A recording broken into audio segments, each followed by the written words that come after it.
Welcome back, Calum listeners. This is Methodical Millions, where you can better your future and better yourself. Cal, I wanted to bring up a point we covered on our last week's episode, and it was regarding the whole topic of USDT. And why I'm bringing it up is because I did some more homework. And USDT, the T actually stands for Tether. And this whole question around what's the source of this stablecoin, who made it, it's created by a company called Bitfinex, and they're from Hong Kong. They've been around since 2012. They've got their own exchange that, similar to Mt. Gox, has been hacked multiple times.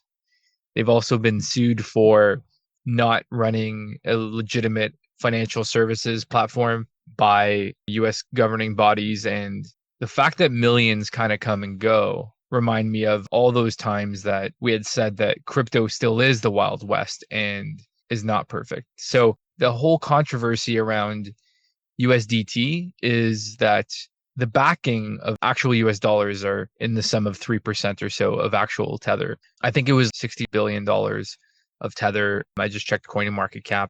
That is kind of a problem, I would say. There's no way that's going to be healthy for the ecosystem. I would think that you would need backing, at least some kind of collateral, right? In case another hack happens or anything like that. And the value, of course, is the whole idea behind USDT settlement. So the fact that you can settle in a coin that's like the US dollar makes people feel safe. You can say, okay, I made a good trade, and I think it's for traders.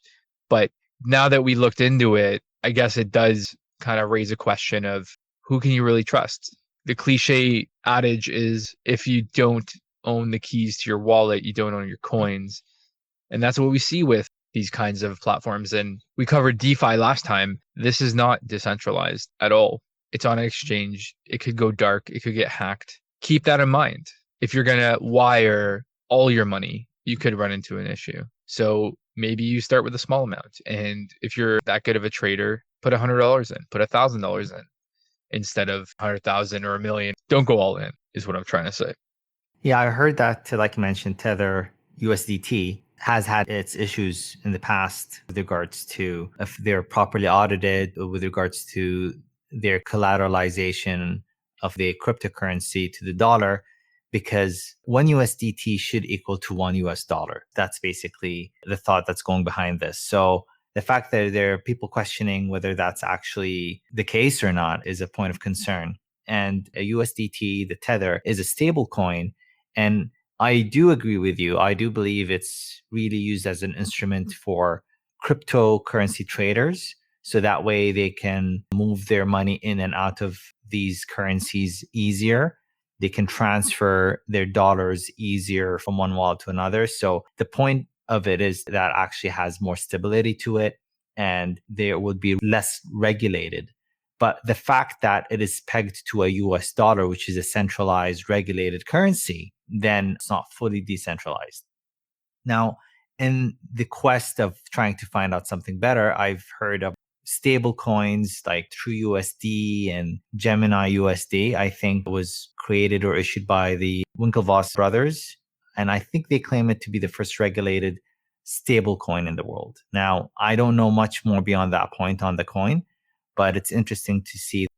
It is a teething process for cryptocurrency. We're still very early, and it feels like the Wild West right now. So it's just a discovery phase. I remember when I first transferred some of my funds to USD into a crypto account, I was told, don't leave your money in USDT for long. And I didn't understand why that should be the case. So this clears up some questioning about it, and it can be a point of concern. So like I said, always proceed with caution, always put in what you can afford to lose.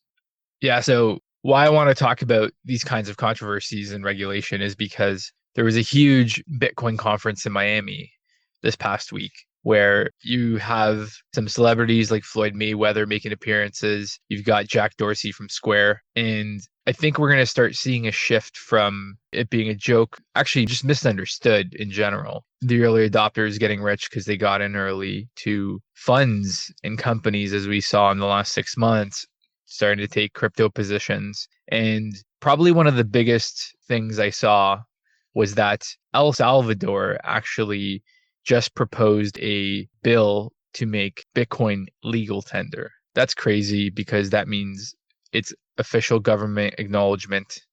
It can be used to transact. If it's legal tender, that's got to be something that shows up everywhere. So you don't need to find a Bitcoin ATM or have, a techie cousin who is the only other person you know who can trade it. This could actually be that driver I was talking about for people getting paid in Bitcoin, even if it's government administered. So let's say El Salvador legalizes it and they give people the option to even not only take 10% more, but what if they say take 10% less?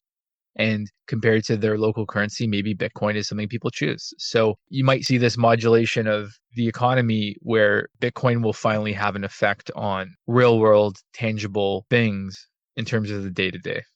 Yeah, and it really raises a solution to a big problem that we have around the world. Maybe for us more privileged people with better lives than most countries, and we have our bank accounts, we don't think about this as much. But based on what I found online, El Salvador has a cash economy. 70% of the people there don't have bank accounts. That's huge. So if you think how people transact and deal day to day, a lot of the money comes from working immigrants from abroad who transfer money to the country, and they get charged high fees for those transactions and processing fees. And on top of that, I believe that the US dollar is the main currency that's used there. So it raises question whether there is a bit of loss of faith in the US dollar or just a matter of actual convenience and improvement of life with the advantages that you get with cryptocurrency. So regardless of what the actual point might be, there are a lot of benefits. And I think that can be transformational for their economy because, again, we might not think of it as much in maybe most countries, let's say places in Canada or the US or anywhere around the world where you have wide access to banking systems, ATMs, cellular connections. Then what happens is you might think, okay, I can already transfer funds to my friend in my own currency from my bank account to their bank account for next to no fees. So I don't see the point of having cryptocurrency. This is where this would come up and actually fix these issues. Yeah, and to clarify, every transaction needs a confirmation. And in order for it to be legitimized on a blockchain, there has to be more than one. So I think Bitcoin was famous for minimum 6 confirmations where miners will come in agreement that that's the true blockchain. And once that transaction has been stamped, then it gets processed. And I think how that works is you will have a chain of transactions following it. And once that chain is known and true and followed, then yours gets accepted. It's almost like miners will all work on transactions, and the ones that end up solving blocks, essentially building them, are what make the blockchain what it is. We've covered Visa and PayPal doing some crypto partnerships, but I heard a rumor of even something like TD who may start adding crypto to their platforms. We're only one or two major moves away from this going mainstream, which has always been the question of crypto. A lot of legitimately smart people who have built their careers on building the future, on investing, not always supported this because it's different, it's new, it's foreign. That's quite natural. Not everyone is going to get it right away. And just like anything else in life, the technology is not all proven out. So back to if it's your passion or not, if you're not passionate about crypto, it's not going to come up. You're not going to really care. And until it's like, okay, well, I guess I got to get paid this new way. In fact, as excited I am to get people actually accepting paychecks in crypto, you're probably going to have people who say, well, why do I got to deal with this new system? What is this Bitcoin anyways? Or whatever currency is going to be thrown around. You're always going to have people who say they like it and they don't. So Cal, when it comes to inflation and Bitcoin and the company accepting it, what do you think that would do to transaction volume? I mean, I'm only asking because when I was doing my Bitfinex research on Tether, there's a lot of belief that the 2017 bull run was primarily due to Tether. And back to what you said about their audit process, There's actually a theory that there was market manipulation in the sense of Tether being transacted back and forth. And this is why regulation is actually so interesting. So much so that I actually want to get one of my own financial services licenses.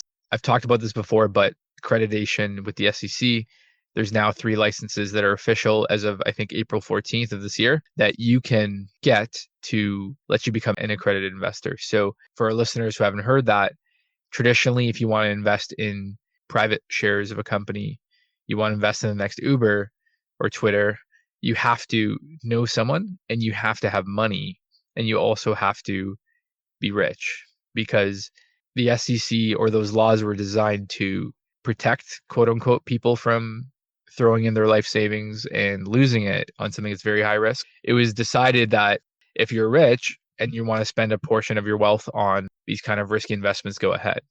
But I'm glad the tides are turning because the whole idea here is that no matter where you are in this country, if you have the curiosity to learn and you want to learn about crypto or you want to learn about building a business, there should be zero reason why you can't improve your standing in life.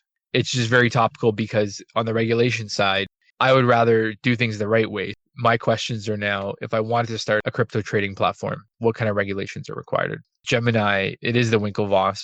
They have their own platform. They're pushing regulation in. The whole idea with taking a yes approach to regulation, it's probably a sensitive topic because decentralization by definition can't have regulation. Because if you're a governing body that regulates, you're a central body. And that is why I think the space has not yet matured and is trying to as well in different ways. The whole idea is, do you welcome regulation or do you not just accept it as is, but do you change the existing laws to accommodate this? So my ATM example of them being closed after hours or normal banking hours not changing, that is where regulation could be turned to a positive to say, okay, crypto can be transacted 24/7 on the stock markets everywhere else. And it's very muddy because there's so many different rules around securities law and there won't be an overhaul overnight, but it's worth pursuing because there are people who essentially became grifters and took hundreds of millions of dollars. And there's a reason why globally accepted accounting principles on how to report things, because this lets people work with the company with some level of transparency and understanding that they're not getting fleeced, that they could do business with these companies, that if I'm going to invest $1 outside of Canada or the US, that it's not going to get stolen and disappear. And for that specific aspect alone, I would say I absolutely welcome regulation. I'll be careful to use that word. I would say more the standardization. What's a mutually accepted standard towards allowing people to transact in crypto? Can I go to my local branch and tap a button, hand them my cash, and they'll convert it to Bitcoin and deposit it into my trust wallet that they have in holding, and then I can take it off platform. So that's kind of where this all ties in together. Do you have any comments, Cal, on what the best regulation or standardization would be as we move into modernizing crypto for everybody? Could be a very complex topic, to be honest. And it took me even a while to get my head wrapped around the idea of how to perhaps manage, not necessarily regulate, but like you said, standardize the proper use of cryptocurrency. And you know that no one's really getting ripped off. So I think the fact that on the Ethereum platform with smart contracts, I think that's basically the idea of it. And that's what makes it so interesting to me and to many others.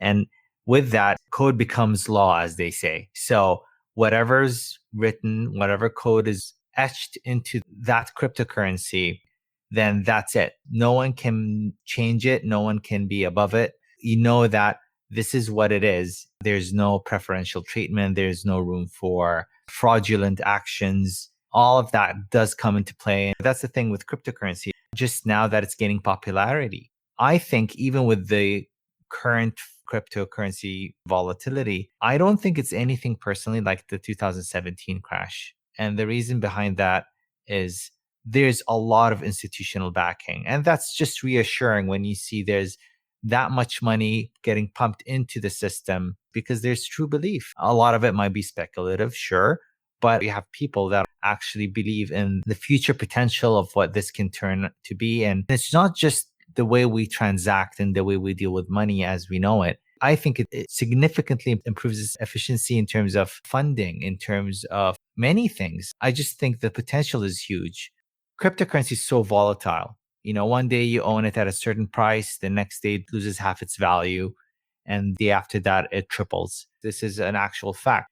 But the challenge is that's what happens when something is so small at the very, very beginning of its life. It's still unstable, it's still undecided in its value.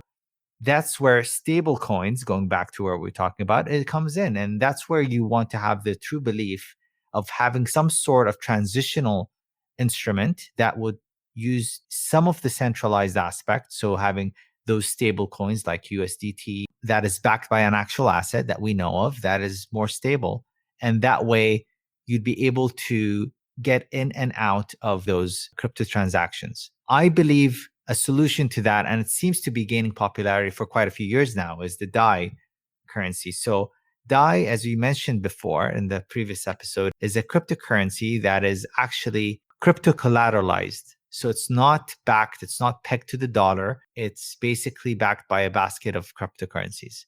And that way it creates more stability in its value and keeping the peg consistent by algorithms. If there's a high demand in this stable coin, then it can stabilize by minting more coins or burning more coins. Does that make DAI like a crypto ETF? You can think of it, yes, because it's a basket of currencies. I haven't looked into what currencies it consists of, but it should be all based on the Ethereum platform. So perhaps you can think of it that way, but because it's a stable coin, it doesn't have value in holding it. It's more of a transactional coin as opposed to an ETF where you actually, for example, you can buy shares of the ETF and that would increase in value, where this will try to maintain a peg to the value of the coins it's part of. It's more of a stable currency. In a way, it should work similar to how USDT works and other stable coins work. But just to understand this a little bit better, if it's pegged to Bitcoin, Ethereum, Litecoin, Ripple, and let's say Doge, if 2 out of the 5 drop 50% and the other 3 go up 5%, it's still pegged to a generally losing position. It's almost trying to average the returns year over year. Is that correct? So you could, in effect, hold it like an ETF for tech in that sense. Now, I wouldn't know the exact details of how that works, but just to maybe be a bit pedantic with your example, it wouldn't be pegged to these currencies because they'll have to be pegged to currencies on the Ethereum platform. So Dogecoin, Ripple, Bitcoin, they're not part of the Ethereum platform. DAI would be pegged to other currencies that are based on the same platform. So I would believe they would be moving in tandem with each other, and hence it'll be able to hold its value better that way. Makes sense. So it's on the ERC20 token. But does that make DAI a mixture of 1,000 coins or 100? I guess we'll have to leave that for a future topic. But it just goes to show that there's so much unknown in this space. And I saw a really good video on NFTs that was hosted by inside.com. You can check them out. The guy who started that, Jason Calacanis, is a former tech journalist who became wealthy investing and has his own podcast. I'm a huge fan. You should go check that out. But what I found enlightening was he had people on there who literally have developed their own coins, NFT artists, all sorts of people who are actually at the forefront of the space, and they still have no clue what's going on. They have an idea of what the technology will become, but NFTs specifically are just seeing the first wave into modernization. And crypto is the same. We're still in the early 2000s of the internet, essentially. We haven't gone to mobile phones. We haven't gone to 2 billion people using the same app around the world. We're still not at that level. So if you want to look at the maturization of this kind of technology in terms of adoption, when is someone going to use Bitcoin on their phone to trade with people for an average meal, almost like Apple Pay? And not only that, when is it socially accepted to own some and not something that techie people do is another question. So as we close off here, there's a couple of sites called Etherscan and BSC Scan. So whether you're on the Ethereum or the Binance smart chains, you can actually pick up a brand new token that you've heard about. So maybe it's in the basket of DAI, and you can follow how many holders of wallets are there. what percentage is owned by these certain wallets, and you can actually view the transactions and see them happen real time. So it's almost like a heartbeat of this technology. This is the first time in history that you can view this, whereas you can't see the order books of US dollars transacting around the world, especially if it's all cash. We had no insight into that. But the fact that it's on a ledger lets you learn about it. You can follow it, you can make inferences about its future value, and you can buy $10 of any of these coins. A lot of these coins are worth fraction of a penny, and it's just cool to explore and say, okay, I'm going to buy $1 of this coin or $10 of this coin because I think it's cool, or I think this one actually will be worth something one day. And this will help that discovery process of both getting in the space and learning about the space at the same time. This helps to make it not as daunting, if you will, and you can actually pick up one or two different coins and go from there. Awesome, Cal. So I just want to wrap up with those final thoughts on how it was also new for us at one point. Now regulation's new for us. Every time there's a new headline, we learn about it. So just want to thank everyone for listening today. Appreciate it. If you want to drop us a line about future episode topics or specific coins that you find interesting, send us an email. You can reach us at info@methodicalmillions.com. So with that said, let's wrap up today's episode. Thank you for listening to another episode of Methodical Millions, where you can better your future and better yourself. Thanks, everyone.